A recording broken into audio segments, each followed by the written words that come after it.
From the combined crew of blindandroidusers.com and accessibleandroid.com, it's time for your favorite Android podcast. Kick back now and enjoy another fine episode from these fanboys and gals as they navigate Android from a blindness perspective. And now, here's your crew.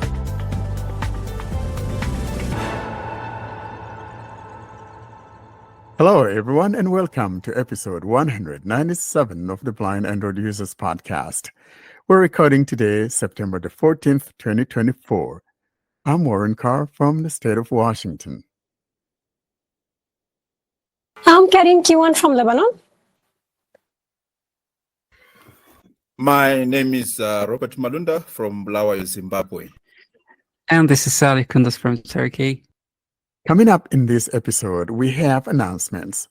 That's followed by Android Basics, where we continue our journey through the One UI settings, and today we're talking about Accessibility Part 2.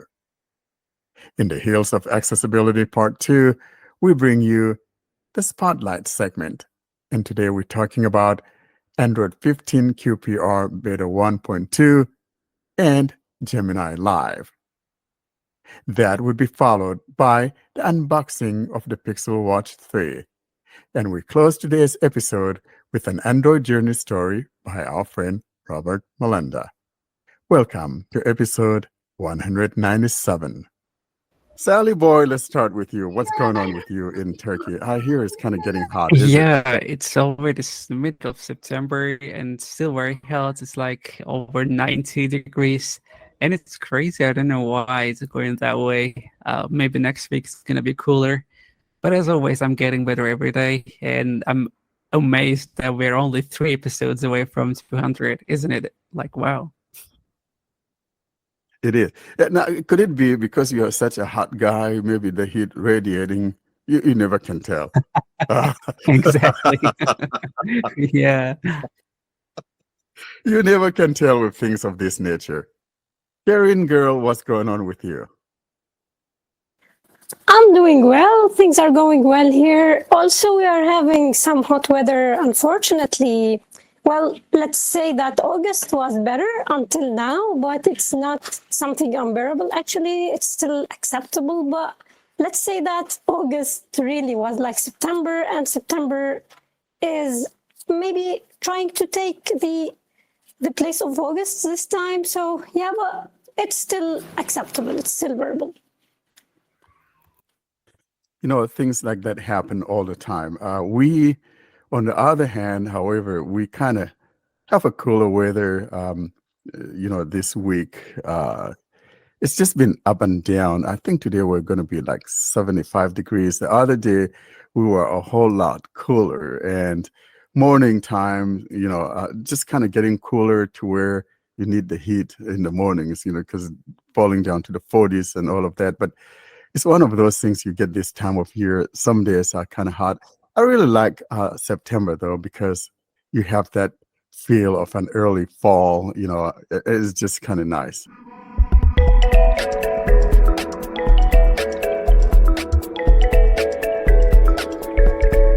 And now, the announcement segment.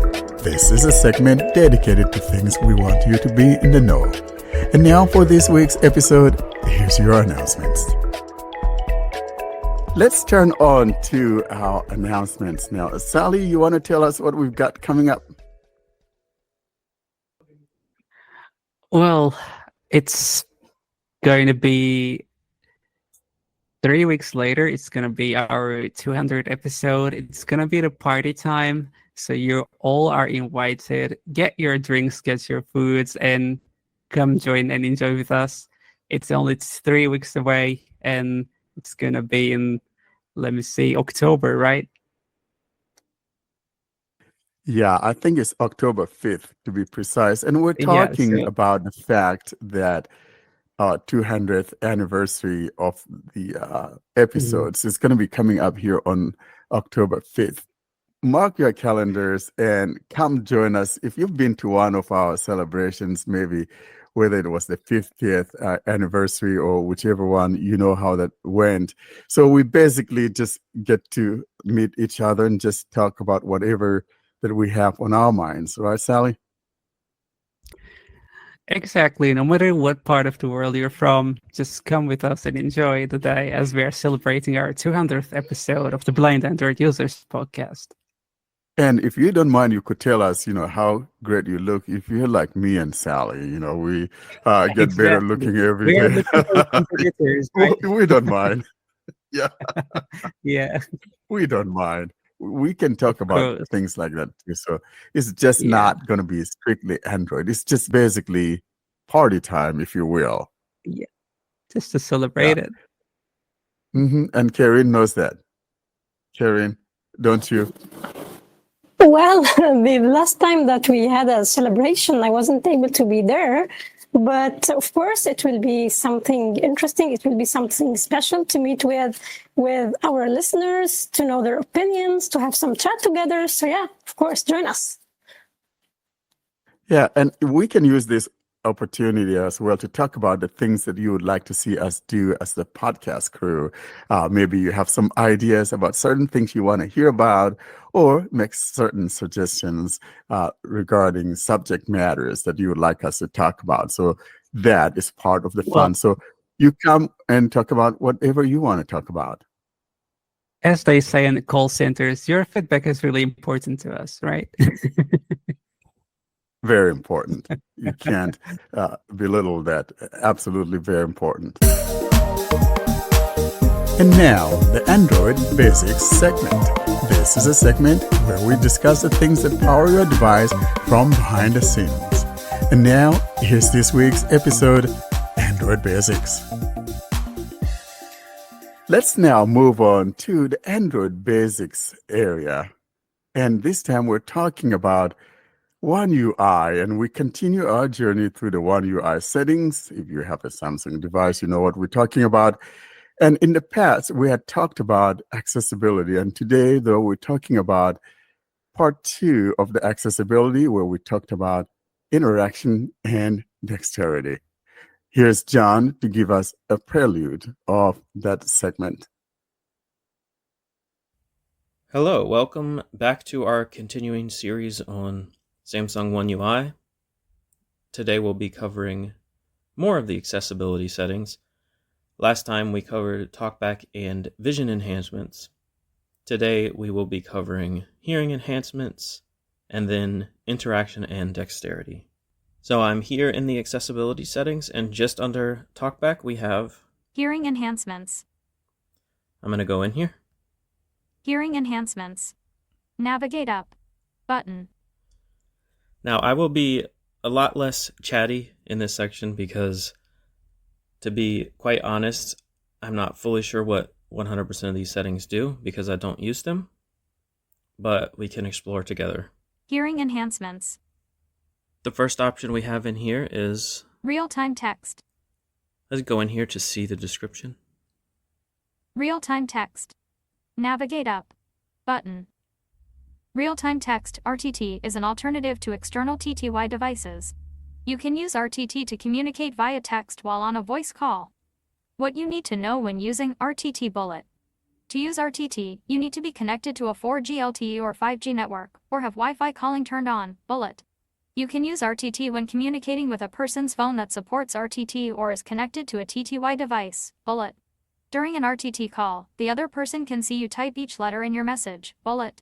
To always see the RTT option for calls, set the RTT call option to always visible in settings. Backing out. Hearing enhancements. Real-time text. Next we have Live transcribe.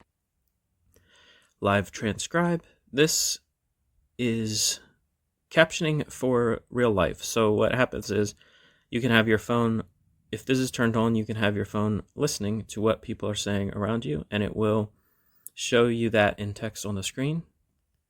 Live transcribe. Navigate up. Button. About Live transcribe.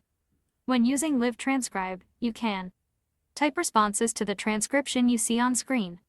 Get alerts when your name is spoken. Search within transcriptions. Google processes your conversations, but never stores them. All right, backing out. Hearing enhancements. Live transcribe. Next, Live caption. Off. Live caption. This is pretty self-explanatory. It's just you can have captions appear on your screen for whatever content is playing on your screen. So if there's a video that you're watching that does not have captions, your phone will listen to the media stream and give you captions. Caption preference. Caption preference, you can adjust the size of the text and the color of the text. Hearing aid support. Hearing aid support, let's go see what's in here. Hearing aid support. Navigate up. Button. Hearing aid compatibility. Adjust your phone's audio so it works better with hearing aids. Off switch. So I have that off. Bluetooth hearing aids. Tap to connect. And here's where you would connect a hearing aid. Backing out. Hearing enhancements. Hearing aid support. After this we have, Sound notifications. and I believe this lets you know if there's a baby crying or a siren or an alarm. Let's see. Sound notifications. Navigate up. Button. About sound notifications. Audio and background conversations aren't sent to Google unless you choose to send feedback about sound quality. Open sound notifications. I'm going to open it. Live transcribe and sound notifications. Welcome to sound notifications. Heading. Get notified about important sounds around you, like when a smoke alarm beeps or baby cries. Choose sounds that matter to you.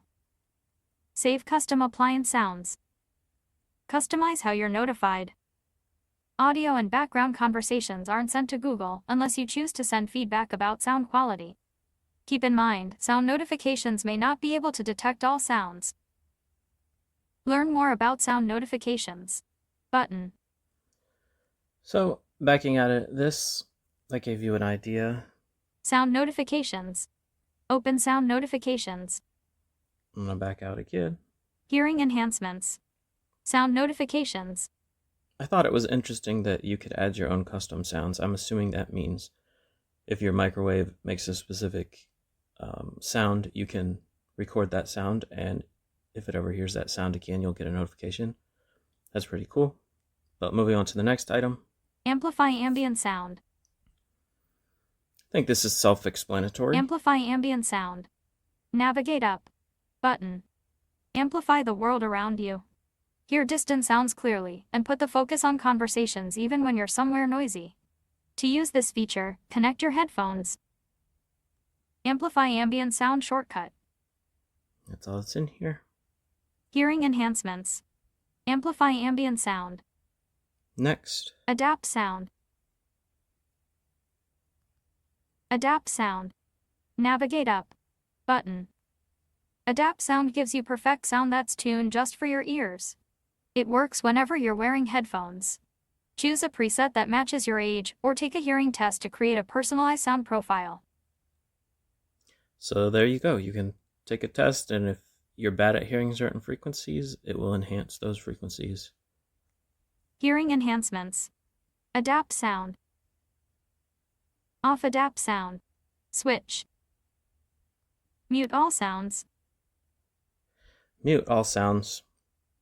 I don't have to go in here. This just completely mutes your phone forever. So if you're deaf and you never want your phone making any sounds, whether it be notifications, media, or anything, then you would turn this on.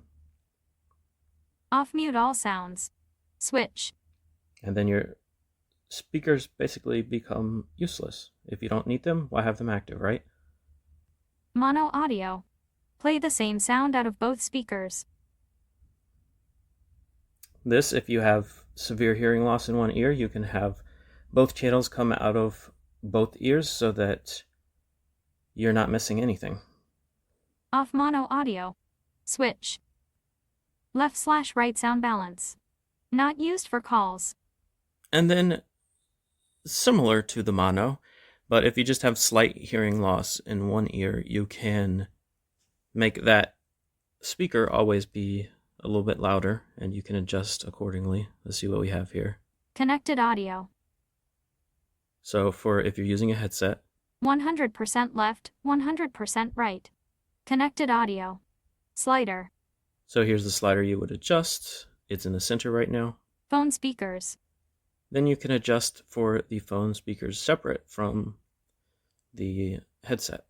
100% left, 100% right. Phone speakers. Slider. And that's everything we have in the hearing enhancements section. So backing out. Accessibility. Hearing enhancements. Next, Interaction and dexterity. for the second half of this segment, we're going to go in here. Interaction and dexterity. Navigate up. Button. Interaction and dexterity. The first item in here is Universal switch. Use external accessories to control your phone and select items on the screen. Universal switch. Navigate up. Button.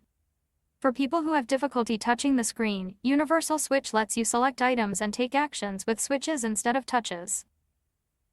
So that's the description of that. Interaction and dexterity. Universal switch. Use external accessories to control your phone and select items on the screen. Next we have Assistant menu. Show a menu of easy-to-reach buttons that let you replace hard keys, gestures, and other common interactions. This is not something I've ever explored, but let's see what's in here. Assistant menu. Navigate up. Button. Select assistant menu items. Let's see what we can add to this menu. Select items. Navigate up. Button. Home. Back. Screen off. Volume. Screenshots. Notification panel. Pinch zoom. Power. Cursor. Screen control. Menu settings. Brightness. Screen rotation. Talk to Bixby. Open Bixby. Magnification. Emergency SOS. So a lot of useful functions that you can have quick access to in a menu if that makes it easier for you than dealing with buttons. Backing out. Assistant menu. Select assistant menu items. Below this we have. Select apps to show contextual menus with. Let's go in here and see what apps are compatible. Select apps. Navigate up. Button. All apps. Off switch. Camera. Off switch. Contacts. Off switch. Messages. Off switch. Phone. Off switch. Samsung Internet. Off switch. Settings. Off switch. So you have a few apps. Those are all that's showing up for me. Assistant menu. Select apps to show contextual menus with.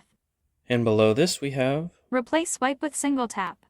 Respond to alarms, alerts, and incoming calls by tapping instead of swiping. Off switch. That's nice. Assistant menu shortcut.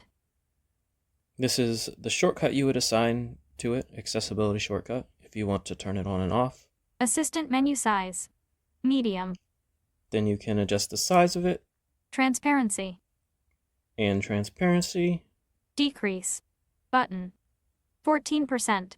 Transparency. Increase. Button. Show as edge icon. Off switch. And whether you want it to show as an edge icon or not.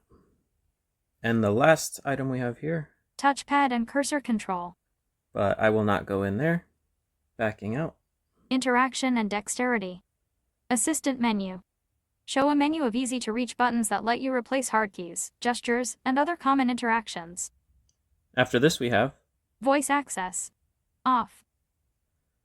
this is a way to use voice control to control your device if you can't interact with it physically. Below this, Interactions. Heading. the interactions heading. Answering and ending calls. Let's go see what we have in here. Answering and ending calls. Navigate up. Button. Read caller names aloud. You can turn this on or off within here. I do not think this applies to people using TalkBack. This only applies to people not using TalkBack, Off read caller names aloud. Switch. because TalkBack will always read it no matter what. Answer automatically. If you want it to just answer anytime anybody calls you, not something I would want to do, but it's here. Off answer automatically. Switch. Press volume up to answer calls. On. Switch. One of my favorite things about Samsung phones, this is the easiest way to answer a call, in my opinion. Just press volume up. Press side button to end calls. Off switch. And this is pretty standard in Android. If you want the power key or side key to end a phone call, you can turn it on or off here. Backing out. Interaction and dexterity. Answering and ending calls. Interaction control. Block touches for the back, home, and recents buttons, the keyboard, and the selected area of the screen. So this is interesting. Interaction control. Navigate up. Button. Let's see what it says. Interaction control keeps the focus on a single app by blocking the back, home, and recents buttons, as well as incoming calls and notifications.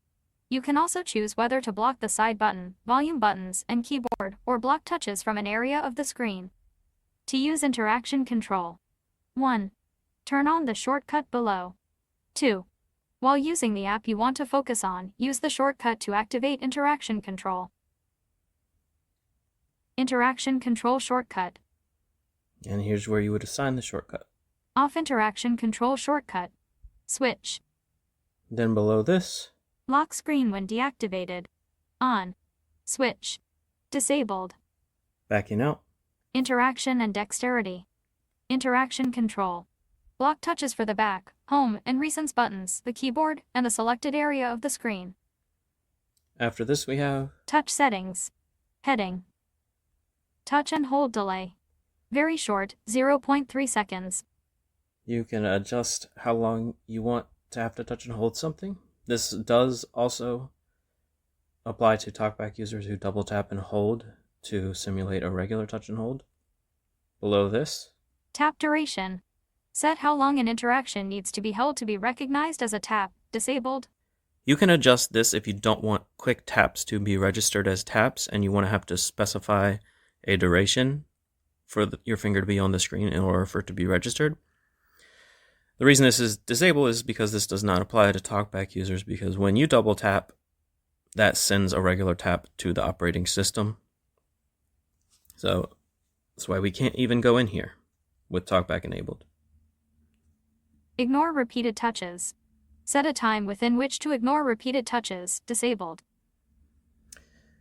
I think that is self-explanatory and disabled for the same reason. Mouse and physical keyboard. Heading. Then we have mouse and keyboard settings. Auto action after pointer stops. So that's pretty self-explanatory, but I think there's more to this, so let's go in here. Auto action after pointer stops. Navigate up. Button. Use auto click to have a click happen automatically, and use corner actions to assign actions to the corners of your screen. Auto click and corner actions will happen after your pointer stops moving for a set amount of time. Yeah, so you can adjust each corner if you put the mouse in that corner. If you want a specific action to take place after a certain amount of time, you can have that happen. So you'd set all the corners here if you want to use that feature, and then you can also adjust the duration of how long after the pointer stops to activate something. Going back. Interaction and dexterity. Auto action after pointer stops. Next we have Sticky keys. When you press a modifier key like Shift, Control, or Alt, it will stay pressed so you can enter keyboard shortcuts one key at a time. Off switch. so you don't have to hold modifier keys. Slow keys. Type by touching and holding for a set time to avoid accidental key presses. So similar to what I discussed earlier with how long you need to tap the screen for it to register, you can also have that apply to the keyboard. Bounce keys. Prevent accidental key presses by setting a delay before a second tap on the same key is accepted. And again, similar to the touch setting earlier, if you have shaky hands and you want it to ignore quick repeated keystrokes, you can turn that on here. And this brings us to the end of the interaction and dexterity section and the end of what we are covering today in the accessibility settings. We will pick it up again in the next installment. Now I'll send it back to the crew for further discussion. Thank you for listening. Thank you, John. Even though you're not here with us today, you're having a party out there. That's what we're talking about, parties and all of that great stuff. Now, guys, is there anything that jumps out on you here in this segment? Everything, though, that John talked about, is very clear, whether you are someone that you have difficulty with dexterity. The accessibility section here has something for you. He did it really clear, and I have nothing else to say about that. Well, for me, I like the adaptive sound thing. It's something nice. In fact, I did the hearing test before to try to make the audio adapt to my hearing. It's interesting, I think. It's something cool. Actually, I'm not using it right now, but I did it before. And I think that it's good to try to see if there will be a difference. Because, with age, your hearing is impacted. The frequencies that you can hear are impacted. So it's a good feature, I think.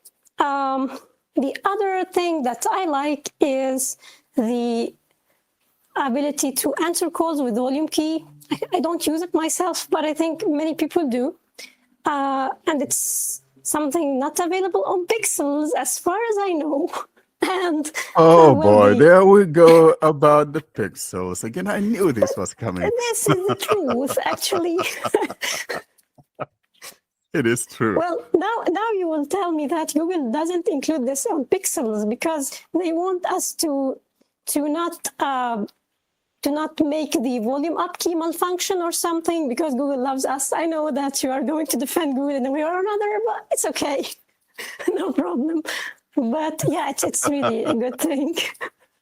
No, I think it's always nice to have different ways of answering calls, because we're talking about, dexterity here and things of that nature. So if one has difficulty, maybe either swiping up with two fingers or, double tapping with two fingers, let's have another way. Or if you want to use a power button or use the volume key to answer your calls, we should have those options. And I think Samsung nails it when it comes to this answering and ending calls. I can't argue with that.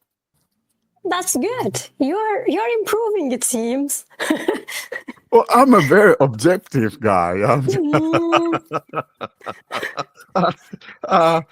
So it's just a good thing, really, because I may not like how I, swipe up to answer. I mean, that's the one I use, and it's like second nature to me. But we have people using different phones and all of that. So yeah, kudos to Samsung. They've always had this, and I think there's another one, right? I think it's a fifth way of answering calls. I think you can even answer using your voice. Used to be, I don't know if it still is. I don't use my Samsung device for making calls, so I don't remember. I don't use Bixby. I don't know if Saleh does, but I disabled Bixby, so I don't answer this. But no, I don't. I don't use it either. No, I don't really use it. I tried using it, and no, not for me. I even have my own voice on Bixby, but no, I prefer the real voice of myself. I tried doing that, and I hated it. It's just I asked it to tell me about the weather, and my voice came up in a very bad way, and I'm not happy about that. So I'm like, ditch that. It's not happening.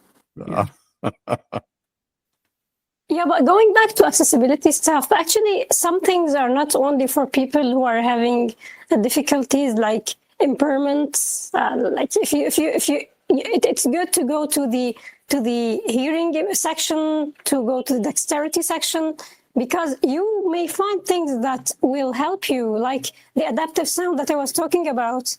So you don't need to be a person with hearing impairment to get to benefit from the adaptive sound thing, for example.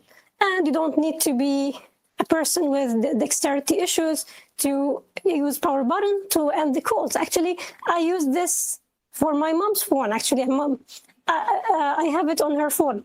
So, and other sighted people could use it. So it's not something that is just specifically for people with issues. So I think it's always better to go to the settings of your phone and check all of the sections. Oh, and another thing I want to say is regarding the first thing that John talked about in the hearing section for people who are deaf. So this is not available on all devices. At least I don't have it on my phone. I don't know if it's country specific or if it's phone specific, but I don't have it here on the A55. You know, there's something that you mentioned earlier, Karen, that I think is of great importance. Now, like you said, one doesn't have to have some disability in order to use this, because frankly, let's be honest. For example, say I'm on the phone or whatever, or I just pick up the phone while the call is coming in. You know, you could use that volume or power to answer the call, but then also you can use that to end the call. You don't have to look at the screen, because if you're sighted, you have to look at that end call. But if you have this, it's just like natural. You just hit that volume key or power key to end that call. So it's something that is good for all of us. I mean, for me, I always have to, tap on that end call or use that double tapping with 2 fingers, which I rarely do. So if one has this, it's a good thing. And for me, I think the reason why I kind of didn't like the Samsung, I kept hanging up people because when I answer the call and I want to shut off the screen, right? So I forgot that the power was by default to end the call or whatever. I didn't remember that. And I kept hanging up people. So I'm like, okay, I'm not going to be using this for calls. And then you can also turn it off. I went and turned that thing off because I would rather use that volume instead, because I always want to shut off my phone screen when I'm on a call. There's no need for me to leave my screen on.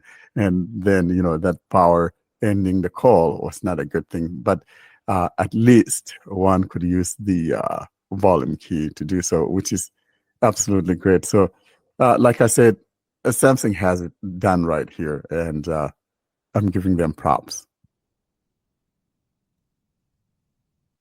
Yeah, as a Samsung user, I also enjoy using that feature. It's very convenient for me. So like what Kerry said, you don't need to be hearing impaired to use those dexterity settings. So yeah, but like what Warren is saying, once in a while I forget, so I end up hanging up on people. Yeah, and it's not cool when you hang up it's on not someone, cool. right? Then you Yeah, have to but call back and say, I'm really, sorry, I I'm sorry for mistakenly that. hang you up. It was technology. Yeah, so overall, it's a good thing to use, and I'm glad we have it.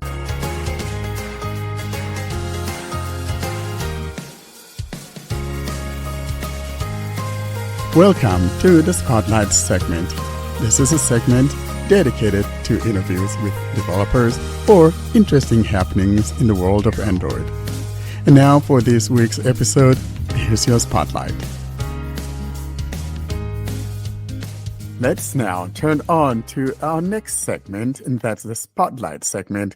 And today we're talking about Android 15 QPR Beta 1.2. If you have enrolled in the Android 15 QPR program, we're talking about features that are going to be dropping as of December, but we always have that beta, and so the beta is going on.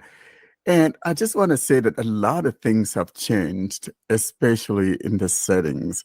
It's kind of reminiscent of Samsung in some ways, because the regrouping is kind of like that in some aspects. Things like accessibility is kind of like back to where it used to be, toward the bottom, like the second to the last item within the settings. And then things relating to Google are now up on top. And it's just totally different. And the about, which is about your phone or device, is now somewhere in the Midlands. I'm going back to England here. So it's now in the middle of the device or in the settings instead of, going toward the bottom of the phone to find the about. So it's kind of a little bit different, and the regrouping has made things a little bit different. Samsung doesn't have the about in the middle. They have it at the end. Before, if you have enabled developer options, it would be before developer options. If not, it will be the last item in the settings. Yeah, but Google has moved the about to the middle of the phone for some reason, because like I said, it used to be, way out there. But like what I'm saying though, the accessibility in Samsung, I think is toward the bottom, just like how we used to have it with Google. And then Google moved it to the middle, and now it's back toward the bottom. It's like the second to the last item, accessibility. So it's taking the about slot, and the about has moved up to where the accessibility used to be somewhere in the middle.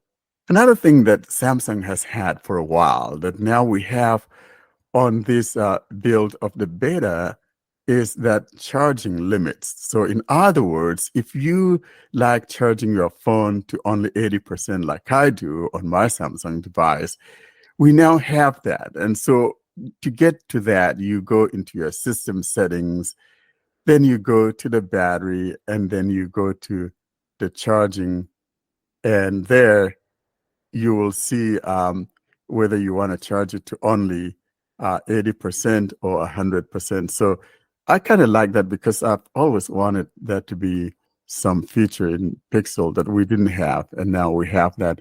And so I'm happy about that.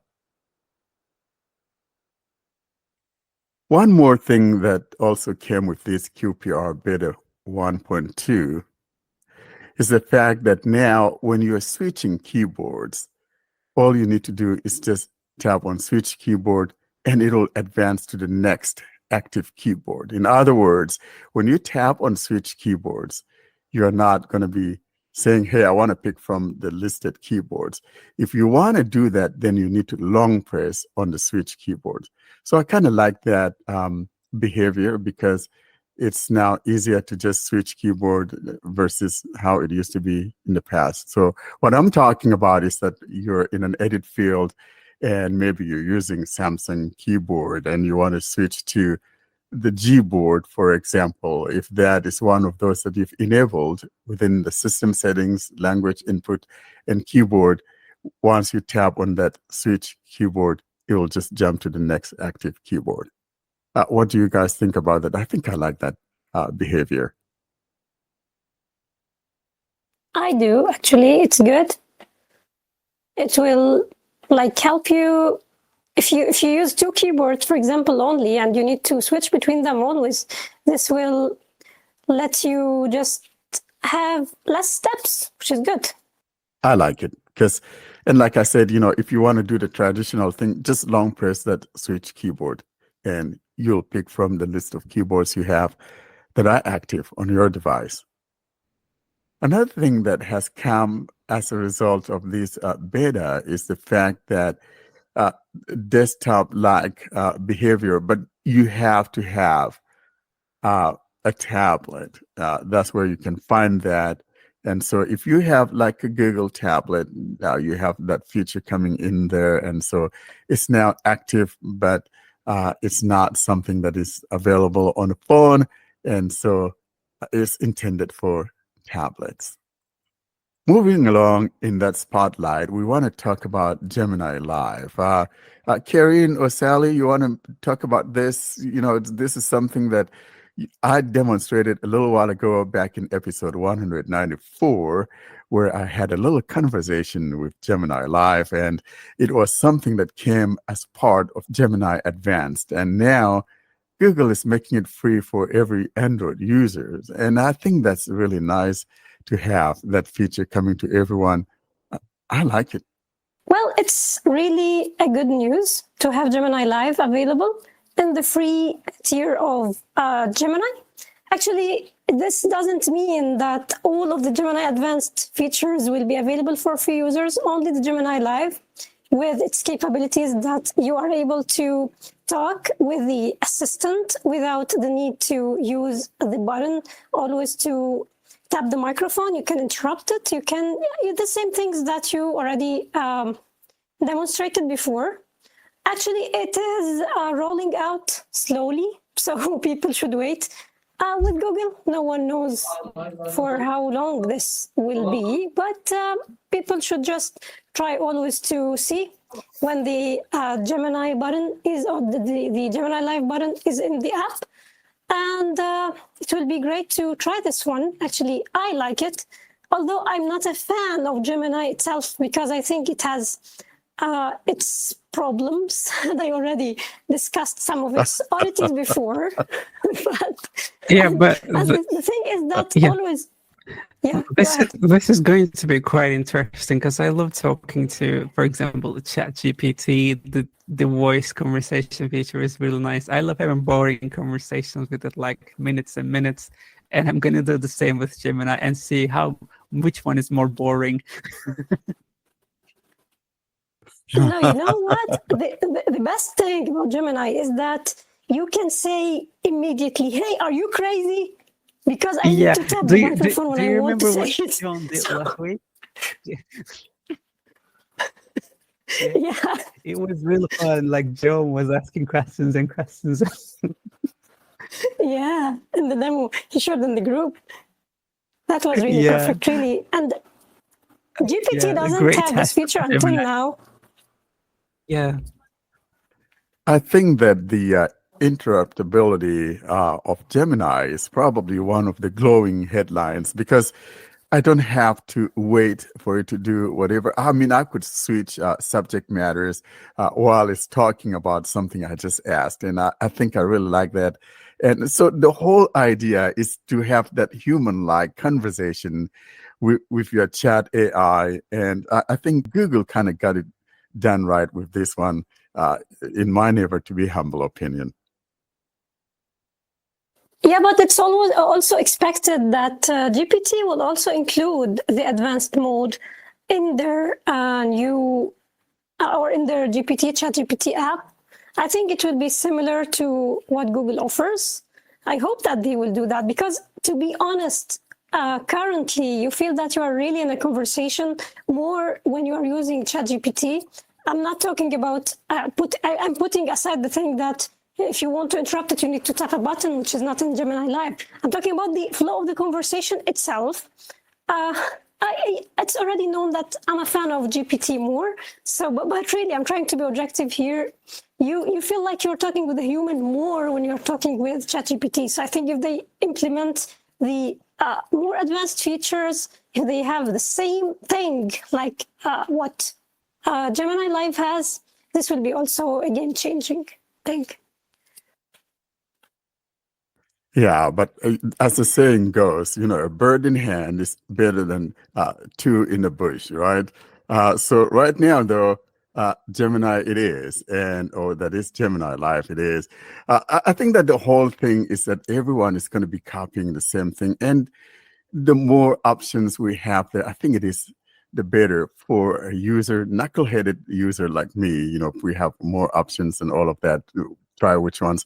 I have never been a fan of ChatGPT. I'd never used it, and I think what really threw me off was the first approach. You needed to have an account, and I think because I already had a Google account, prior and all of that, going back years, I just didn't feel like I needed to have another account elsewhere. So I had never used that thing you're crazy about, Karen, girl. I'm sorry. Yeah, but this doesn't make the truth go away, which is that you feel like you feel like GPT is more logical. Yeah, it has its hallucinations, it has its stupid things, but some basics are done better with GPT.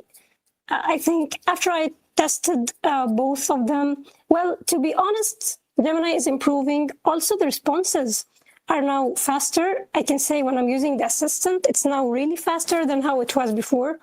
But yeah, it has its oddities, like the inability to spell words, the wrong specifying of dates. I think those things are really so much simple. It's not acceptable to have this AI model just does it wrong with saying, okay, what will be the date of this Saturday, for example, or those things are the things that I don't know. They need to do something about those things. And Google rushed to enter the race. I think they were not prepared well to enter this. So I think this is just having its impact until now. But to be fair, what I see Gemini excelling at is in the image description. And I can say that with TalkBack, also with the Gemini, the Gemini models in the Pikibot application. They are doing a good job. I can say that image descriptions are good. So yeah, Gemini is having some good stuff. It's improving, and I hope that the live will improve more to also include the ability to deal with the context, to deal with what you are doing on the screen, to let it to show it images, to show it stills, to show it videos. I think in this moment it will also be something really it will be a groundbreaking feature. I totally agree. And I think that another thing, though, that we're looking forward to is when it has the ability to access that camera. I know we've talked about this. Just imagine being able to ask it to tell you what's in that camera view, live view of the camera, whether it's text and I could say, hey, can you read this text in front of me? Or, tell me what it is. I want to take a picture of this, or help me line up this item so I could take a picture of it. I want to take it for selling an item on eBay or whatever the case may be. We have endless potentials with this stuff coming up, and I'm so excited about it because the capabilities are just beyond our imagination. So I hope, though, that it continues to improve. And like you said, it's just a matter of having another tool. And yes, there's those hallucinations and all of that. Of course, it's to be expected. And I've never been all in on AI. I think for me, if there's anything that I like about these things, is those great voices. And I'm like, give me those voices for my screen reader. You know what I mean, guys? I would love to be able to have that, or maybe have some other reading apps have those, or have access to those voices. That would absolutely be wonderful. That's why I'm so in love with the 11 Labs reader. It's been my go-to now for a while, ever since it came out, and I've been reading a lot with it. Yeah, talking about the 11 Labs reader, have you passed through some of the what can I say about them? The times that it became sort of crazy, and it starts to read things in a different tone, and once it started repeating the same sentence, although it was written once. And every time with a different tone, like a kid who is playing. So one time it was whispering, one time it was shouting, one time it was... Oh, really? Recorded this, so No, frankly, I haven't have experienced. Oh my gosh, that will drive me up the Everest or the Kilimanjaro in Kenya. Yes, I haven't experienced that. Yeah. So I haven't experienced that, Kirin. I'll be paying attention to see if I run across such a bug. Maybe because are you using like a random? I don't think that there was like a random voice. Was there? I don't remember. No. But maybe because I'm using my language, and it is more like it's more tailored to English. It's a possibility, actually, but I'm reading Arabic books with it, usually, not English stuff. So maybe it's the reason. However, it's something that you should expect with. I'm really surprised that you didn't come across any of those things before, because I know this since the days of Tech Freedom, and I have a sample of one of the Tech Freedom voices that uses 11 Labs, which was before 11 Labs Reader was released, and I'm going to share it in the group to show you one of its oddities. Although it's in Arabic, but you will feel, you will be able by hearing to know the thing actually. I'm kind of thinking it could be that it's kind of trying to dramatize for you what the book is talking about. No. It's going mad. Like you're dealing with you know I really regret that I didn't record it this time when I was using the reader, and it started repeating the same sentence with a lot of different tones, like really a kid who's playing or trying to act or something. I just stopped it after that because I thought that it will start a horror movie afterwards or something, or it was something really, I don't know, unimaginable. It was something really that should have been recorded. Yeah.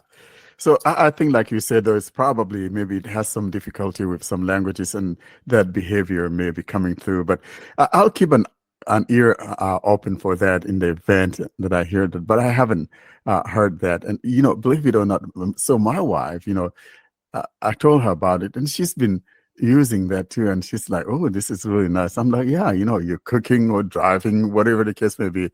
It's a great thing to just listen to your books. And I love it. So it sounds so realistic that I'm kind of beginning to wonder any subscriber to Audible, you know, I don't know, I would have difficulty subscribing when I know I can do the same with an app. Well, the most important thing about those voices, I know that we are not talking about Gemini now, but it's because we started talking about 11 Labs, the most important thing, I think, is the ability to use multilingual voices. So you just can record a voice, you can record the samples in one language, for example, English, and then you know that English doesn't include some characters, like the characters that we have in Arabic. So it doesn't have the ha, it doesn't have the ayn.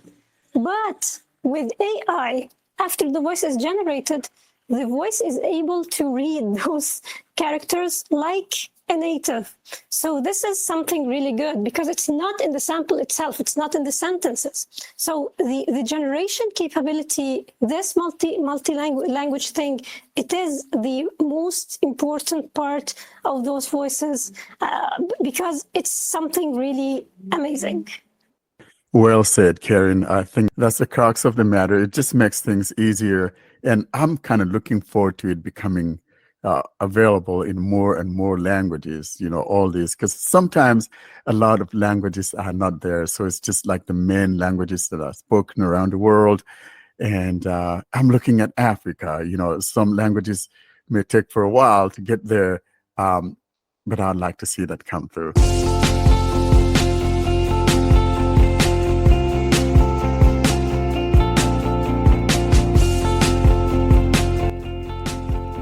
And now, the unboxing segment. This is the segment dedicated to the unboxings of phones, tablets, watches, or any hardware device having to do with Android. And now, here's this episode's unboxing.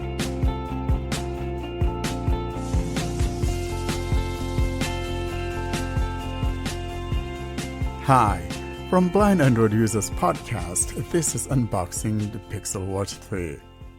I got a 45mm watch, and I'm glad Google has two sizes this year. The last couple ones that I got were just a little too girly for my liking, and I never wore those. Sorry, girls, I love you guys, but I kind of prefer them a little bit on the bigger side. So here I am with my Pixel Watch 3 that I just got, and I'm going to be unboxing that. And this is the 45mm one, as I indicated, and it's the LTE version. Got it right here, and I'm going to get into the box. There's going to be a brief description of it and all of that, and simply just a quick unboxing. Nice, easy to open. There we go. Open the box. That's the shipping box, and the box that it comes in is reminiscent of the Pixel 9 series, where the box has another little thing that you need to pull out of, but it seems this one has a little tab on it as well. So I'm going to pull that tab off. There we go. And then I should pull this off. There we go. And now we've got 2 tabs on either side. And I just pull it out. So I pull out the first box on one side, and I'm going to pull out the other little thing on the other side. So basically you've got 2 sides, 2 compartments. Pull one off from one side and the other one from the other side. This side has the watch. Oh, that's a big boy. And this side here, I believe, is containing the charger and the band and all of that. All right, after the watch though, I'm not worried about the band right now. I'm gonna just take the watch out and take a little quick tour here. Wow. All right, I got the watch out and it does not have the band on. And unlike the previous ones that already has the band, in other words, it means you'll have to put on the band. This is beautiful. I like it. It's big enough, and yet I think it's not quite big enough for me. I wish it were as big as the one that you have from the Mop Boy, the TicWatch guys. But it's big enough, bigger than what we have. And it has a crown, that's a rotating crown. And then to the left of that is that side key. And that's all that we have. I'm going to try to turn it on. I hope it has enough power. And to turn it on, you basically press in the crown. That's what I just did. I'm going to wait and see if I hear any chimes. And you can feel where the band would go. So I hope it'll be easy to put on the band. I'll talk about that in my review if I do a review. I'm waiting to hear the chime because that's the key, is to wait until you hear the chime. Then you'll triple tap on that side key to enable accessibility. So far though, I haven't heard any chime, and it could be that maybe it's low power, but I can see a little bit and I can see that it's still spinning. So we'll give it a little bit of a time, and then when it makes that chime, which I'm almost positive it would because the other previous models, that's watches 1 and 2, did the same thing. I don't think this one would be any different. So I'm waiting to see if it makes that chime. For some reason though, the screen has gone off, which tells me, oops, there we go. There's our chime that I was waiting for. So again, you always want to make sure that you have that chime before you try triple tapping on that side key to enable accessibility. And now I'll triple tap on that side key. I felt a vibration. And I heard a little talkback sound. Talkback on. Welcome to Talkback. When Talkback is on, the focused item on the screen. Okay, you can hear the sound. Close tutorial button. Finish Yeah. reviewing. You can come back to the tutorial anytime in Talkback settings. I don't know if I'm covering the sound, but I don't like how it sounds. Finish button. Permission request. Allow Android Accessibility Suite to make and manage phone calls. Heading.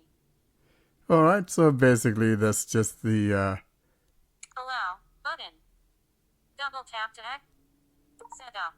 Unlabeled. Double tap to activate. there we go. It's on the button that says unlabel. Choose watch language. Image. So here we choose language. Unlabel. Double tap to activate. And that unlabel, I'll tap and see what happens. Unlabel. Afrikaans Namibi button. Double tap to activate. Oh, actually, that takes me to the languages. So we got Afrikaans. Azerbaijan, Basanski, Bosna, Azerbaijan, Afrikaans, English, United States button. I swipe Double backwards, tap to so I'm going to activate. tap on English, United States. Set up. On your phone, download and open. So basically telling me to download and install the Wear OS app. Google Pixel Watch. All right. So I got my Pixel 9 here, and I'm going to grab my Pixel 9.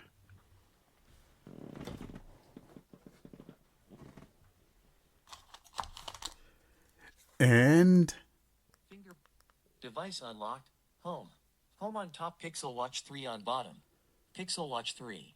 Pixel Watch 3. Accept. as soon as I turn on my phone and it sees it and wants me to connect to it, Connect. Button. and I tap, Connecting to Pixel Watch 3. Confirm pin. Secure. Confirm pin.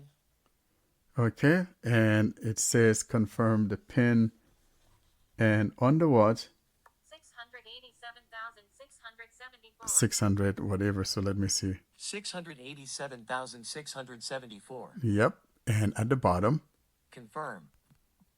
Connecting to Pairing Pixel Watch success. 3. Set up. Watch. Pairing Nearby success. devices Image. permission. Heading.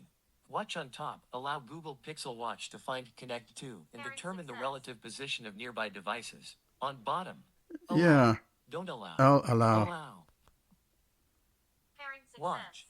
Connecting to your watch. And Heading. I hear the watch saying pairing Continue success on phone. and telling me Continue on phone. to continue Sign on into the your phone. Google account. Heading. And here is where you sign into your account and all of that, and just follow the prompts and finish setting up. That will be the quick unboxing of the watch, and like I said, when I have some time, I'll do a little review of the watch. Thank you so much.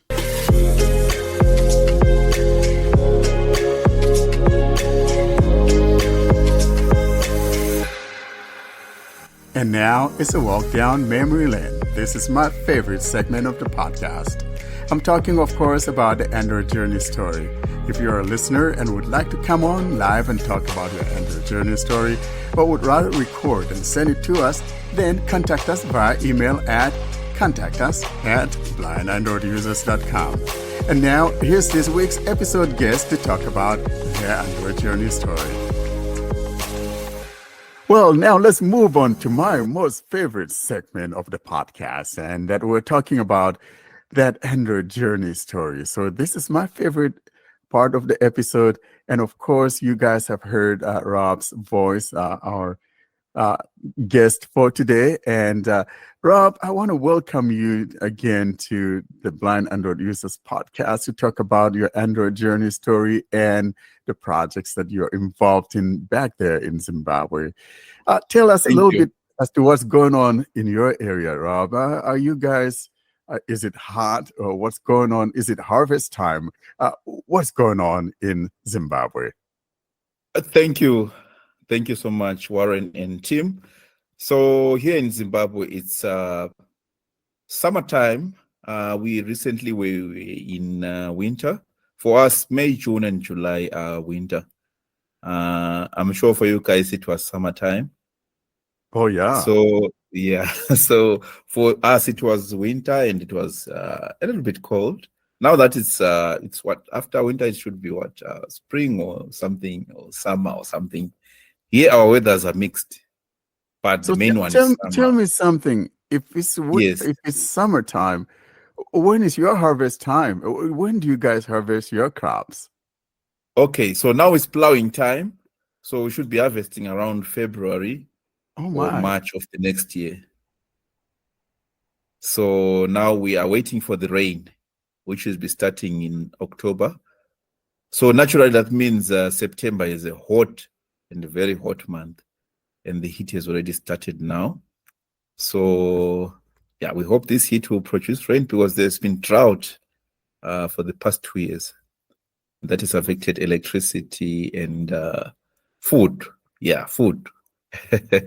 I So see. So yeah, you and South Africa, and I think that also Australia is part of that. I call it the craziness, but it's the beauty of the world, isn't it? How everything is different in every part of the world. I'm just sitting here imagining that, we're heading into winter and, we're harvesting, apples and, crops and whatever, all sorts of crops, being harvested. And you guys are just going to be plowing, it's just yeah, mind-boggling. yeah, because now it's time for, I think, when the leaves are falling, what do you call it? Is it spring, right? That's the fall. That's the That's autumn. the fall. Yeah. Yeah. Autumn. Yeah, we're in the autumn now because leaves are falling down. Then they become the manure. In 2 months' time, then we start planting. Interesting. Yeah. Well, all right. That's great. So let's talk about your Android journey story, Rob. Take us down that memory lane when you got started with Android, all the difficulties you went through. We all have our Android journey stories. Sometimes some people have it rougher than others, and other times you have people like Sally who would have to take the battery out just in order to end a call. Take us down that memory lane. There you Wow. go. What a That's journey. me, like still the top. So- It's a breaker. That one. I never thought of that one. Yeah. But he had to. He couldn't Yeah. figure a way to end the call, Exactly, that and was he had it. to take out the battery. And that was back then when we had removable batteries. I don't know what he would have done today. Bang the Like phone I on the removed wall. it because why not? I can imagine. I'm trying to imagine what you would have done. Oh So boy! my Android journey started in 2012. Before that, I was using what we used to call the Nokia E65, and then I moved on to the E63. Those were pattern phones around 2010. So I had a friend who was using a Nokia N70 from 2008 or so. I was a bit skeptical about Android because we believed that pattern phones are the best, but only time and circumstances pushed us to join the Android journey in 2012, 2013, thereabout. So I began, in 2015, I went for the Kantari course in India because also due to funds, we couldn't access these new phones. So when I got to India in 2015, I used one of my stipends to purchase a new phone. And there was no way, because my first choice was to get a pattern phone, believe me. But there was no way in which I could get a pattern phone around that time. And they told me all pattern phones are being phased out. So my Android phone actually began in 2015, though I had seen some, especially the iPhone, around 2012, 2013. And some people had Android phones with TalkBack, though we didn't understand what TalkBack was. We only knew of talks with Zoom and speech for pattern phones. So in 2015, after purchasing what we called the Lenovo A6000 Plus, it was a very cool phone with 32 gigabytes of, it was 16 actually. Yeah, 16 gigabytes of storage and 2 gig RAM or 1.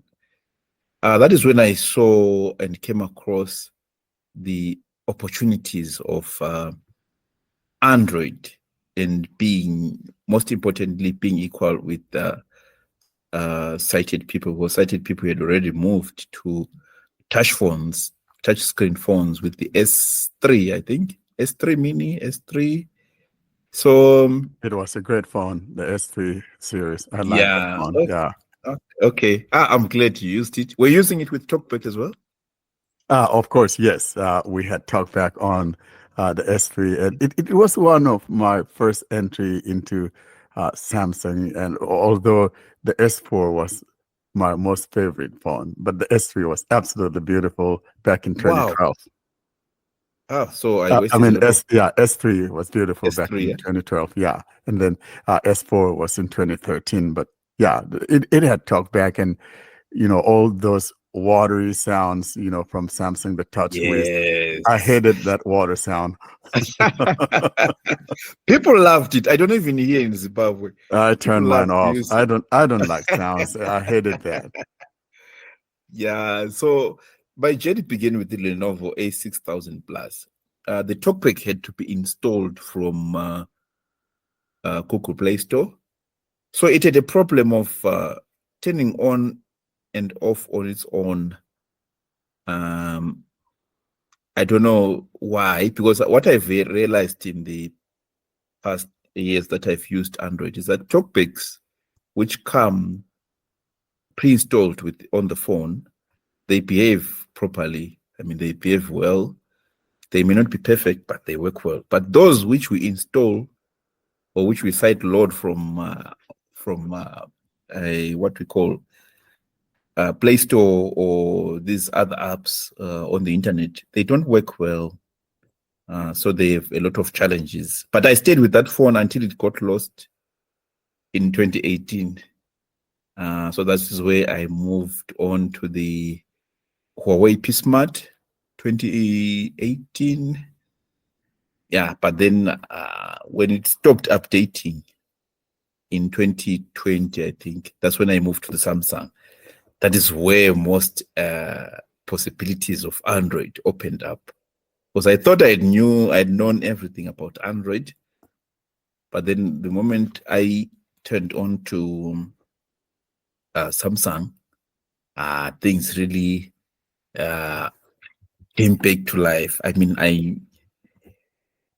I had some possibilities and opportunities, and the way in which I explored TalkBack using Samsung seemed more thorough and more powerful than these other phones where I was installing TalkBack from the Play Store. So yeah, I also had challenges with the Android, but as someone who is always curious, I learned that, for example, if TalkBack turns off, because it could turn off at 1 a.m., for example, and you wake up and you would want to check the time at 2 a.m., I will find that the phone is off. So I would go out to listen if there was someone, because when I was at Kantari in India, we were learning with sighted people. It was more of a leadership training program. So we were sighted people. So I would listen to see if someone can turn back on the TalkBack for me. So it was a really difficult time until I understood about the shortcut of turning off and on the TalkBack. So by that time, but then the challenge when TalkBack went off, I could not turn off, cut the call or hang up on the call because I would not be hearing or seeing what is happening on the screen. Yeah, you So got to check out the battery. Yeah, in this case. But for me, I would tell someone, please, I'm busy. Can you please drop the phone on your side? So before someone hangs up, before we end up our conversation, I would tell them that please don't forget to hang up from that side. It was more like an ad, like warning, please turn off. Please drop the call from that side. Totally makes sense. Yeah. But when the first time that I had an Android, it was really, Samsung. It was really an eye opener. I don't know if I should say that, because I could do a lot of things on my phone. And then one of our friends from your side, he sent me a Pixel 5. His name is Nima. He sent me a Pixel 5. That was 2021. When was it released? I think 2021. It was really that was in 2020. Pixel 6 was released in 2021. Pixel 5 was back in 2020. It was a Yes. lousy Pixel, the lousiest Pixel from Oh, Google really? ever. Yeah, that's Pixel 5. Oh, for me, I thought it was better than Samsung because the Oh yeah, performance. depending on what you had from Samsung, Oh, okay. this would have been miles from what your Samsung was. So definitely, and I mean, it still had the pixely whatever. It's just that it was an underpowered device, very girly. Excuse me, ladies, I love you guys, but it was such a low phone, and I think it was running Qualcomm 7 whatever. I don't remember now, but I had that phone. I never liked that. And the sound was, Google was experimenting with under the glass sound, and it was just, it was a bad decision. Yeah, so it's like Pixel 5 reminds me of the Windows Millennium from Microsoft, the baby that shouldn't have been conceived. You know?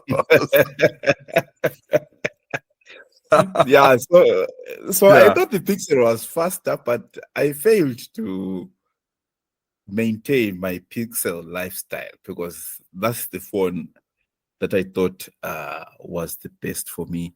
But in that time, I was using Samsung. Is it the A series? One of the lowest. It was A31. Okay.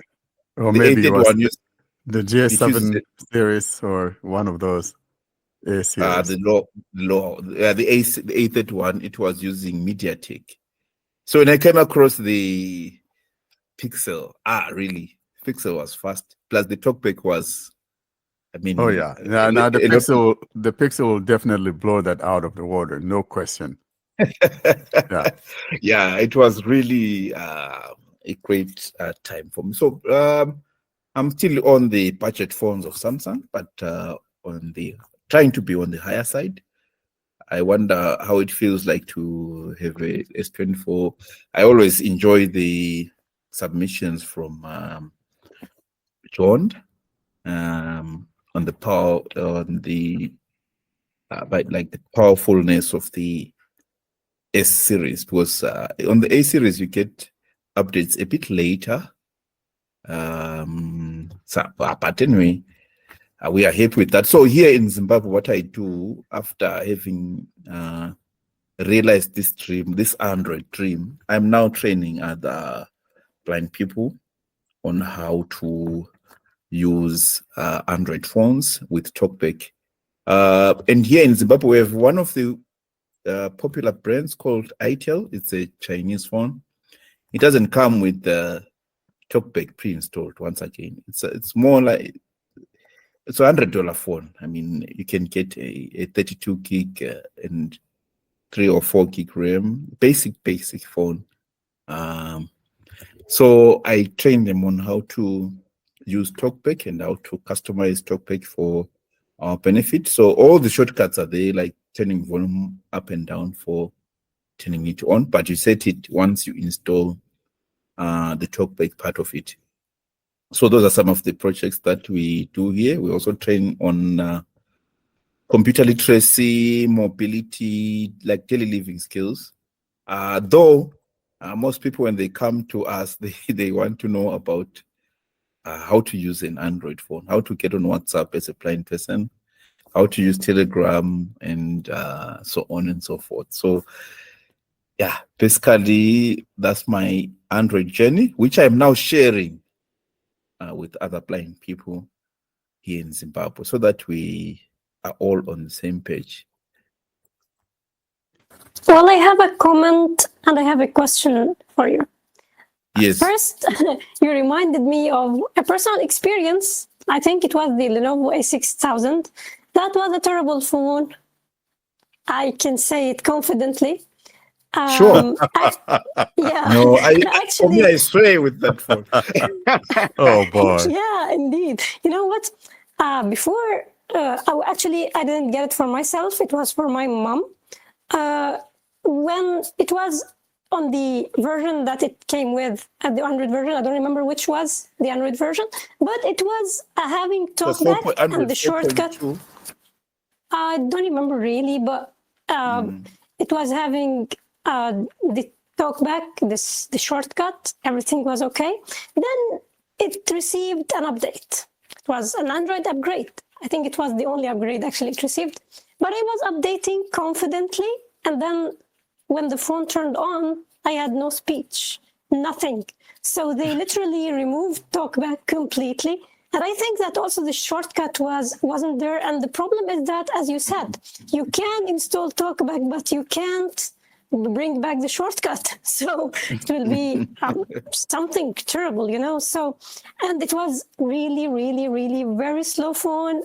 Actually, even when talkback wasn't used, it was something that is that was so slow. So really, I can know what the terrible experiences that you passed through, and I'm glad that this didn't prevent you from continuing with Android, because back then, if that was my phone, I was ready maybe to throw it or to break it. I don't know. It was really terrible. So yeah, kudos to your determination.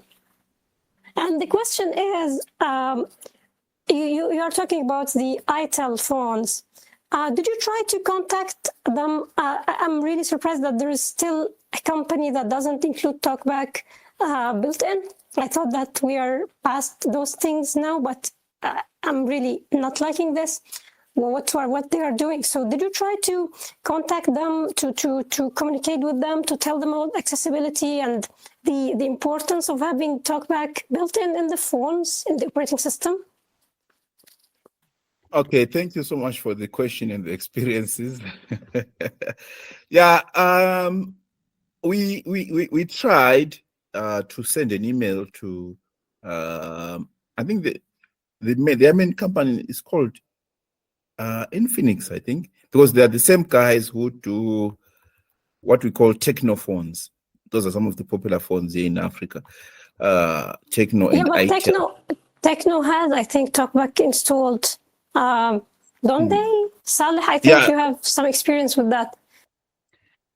Well, obviously, Technophones have TalkBack built in, so it just needs to turn it on. Recently, one of my friends was trying with the Techno Spark, which is not the flagship from Techno, and it still had TalkBack. Wow. But they're the same company from what we hear. So we tried sending emails to ITEL directly itself, but then it didn't work. The emails were bouncing. Those are the transient holdings, or I don't know how they call it, based on Hong Kong, right? Yeah, it's in Hong Kong. Mm-hmm. So Transsion, should be Transsion.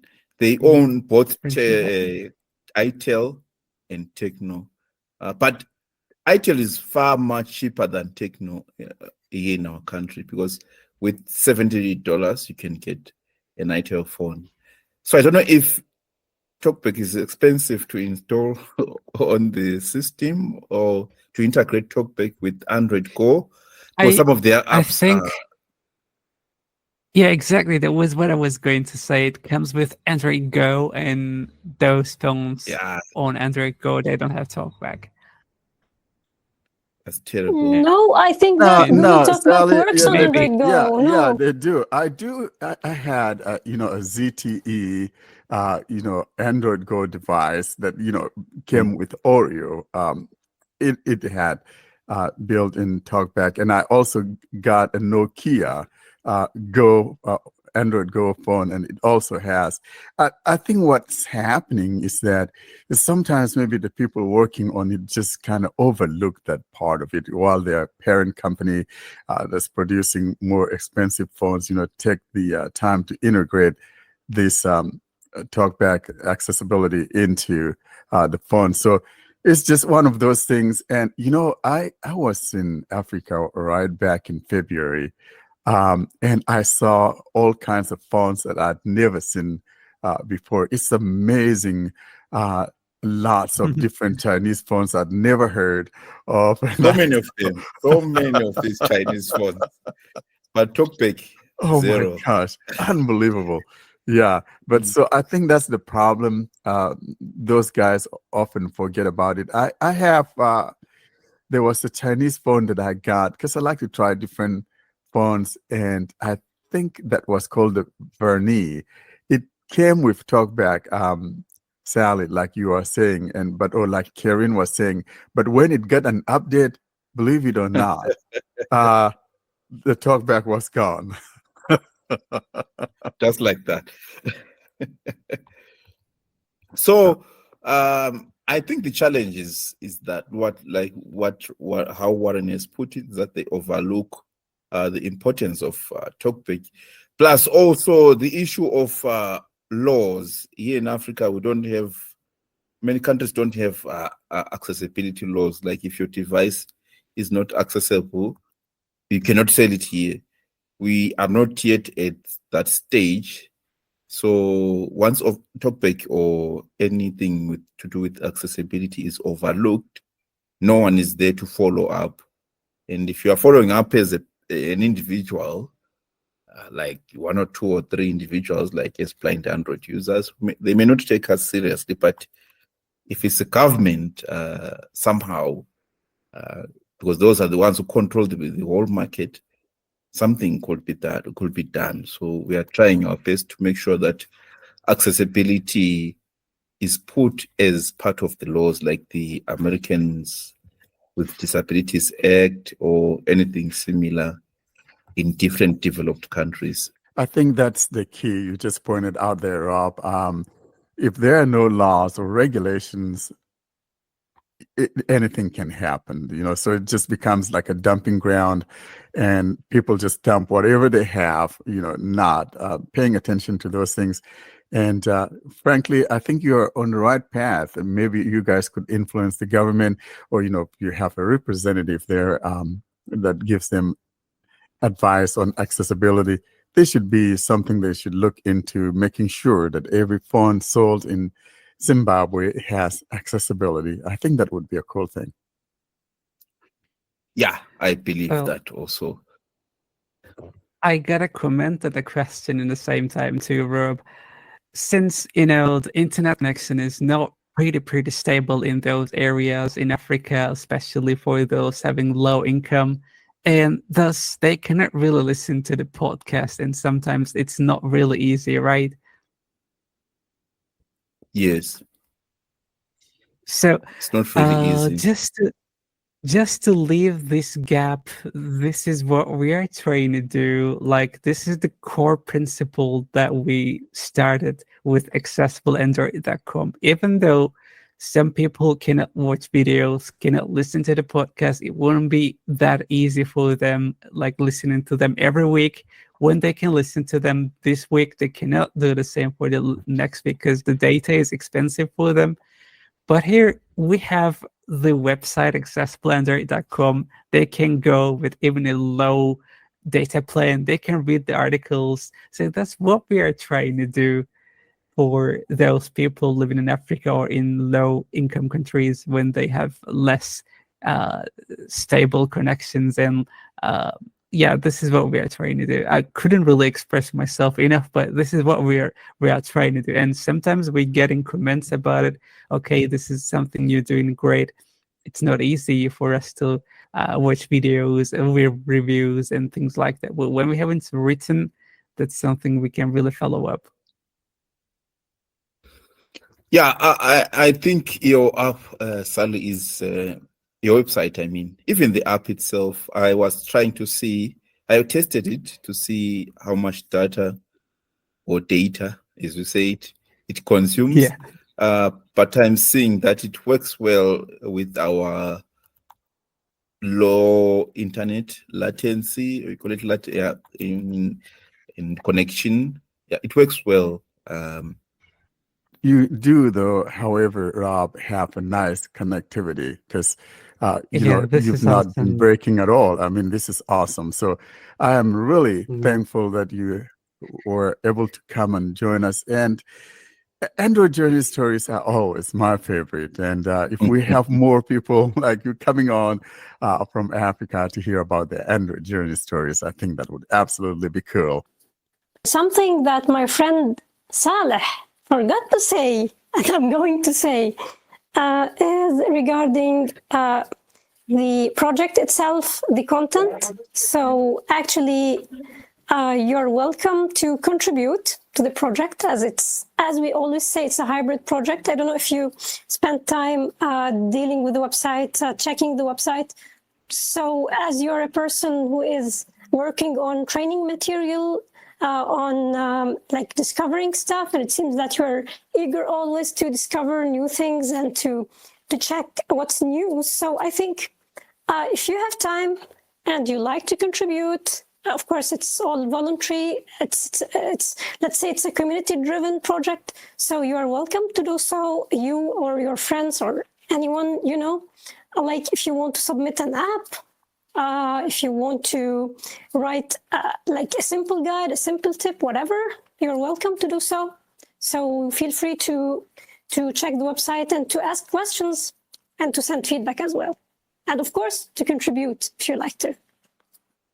Thank you so much, Kerry and Sally. We will definitely contribute as the community of Zimbabwe in Africa, and we will also bring some things which are contextual to Africa so that you also understand how things work in Africa here, like what I've just said about TalkBack, which turns off anytime. So because of our budget phones. So those are some of the things that we need to learn from each other as the blind community the world over. Thank you so much. Well, thank you so much, Rob. It's been wonderful having you on the podcast today. And I've always said that, you know, whenever anyone feels like coming on as guest, they should just let us know and come and talk and chat with us, just like we're having fun today. Again, it's been such a great time having you on the episode, talking about your Android journey, and I love every bit of it. Thank you so much for giving us your time, and I hope you do come again and chat with us. Thank you.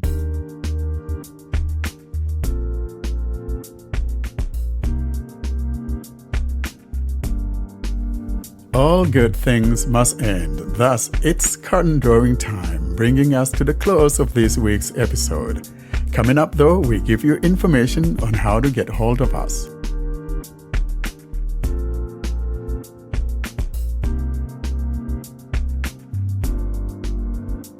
And with that, we come to the end of this week's episode, though. But as always, we give you information on how to get hold of us. John standing by with that information as to how to get hold of us. Here's John now to give you that info. To contact us, simply send an email to contactus@blindandroidusers.com. If you'd prefer, you can leave a voicemail by calling +1 307 202 9797. You can join our mailing list by sending a blank email to blindandroidusers plus subscribe @groups.io. You can join our Facebook and Telegram groups or subscribe to our YouTube channel using the links in the podcast show notes or YouTube video description. And you can find all of this information and more at our website, blindandroidusers.com. Thank you so much, John. And this brings us to the end of episode 197. Again, we're looking forward to seeing you guys next week, God willing. And also, don't forget that our 200th anniversary coming up on October 5th. We're looking forward to seeing you guys. Until then, from me, it's goodbye. Thank you for listening. Goodbye. Thanks for listening. Goodbye, everyone. Thank you. Thank you so much, everyone, for listening. Goodbye.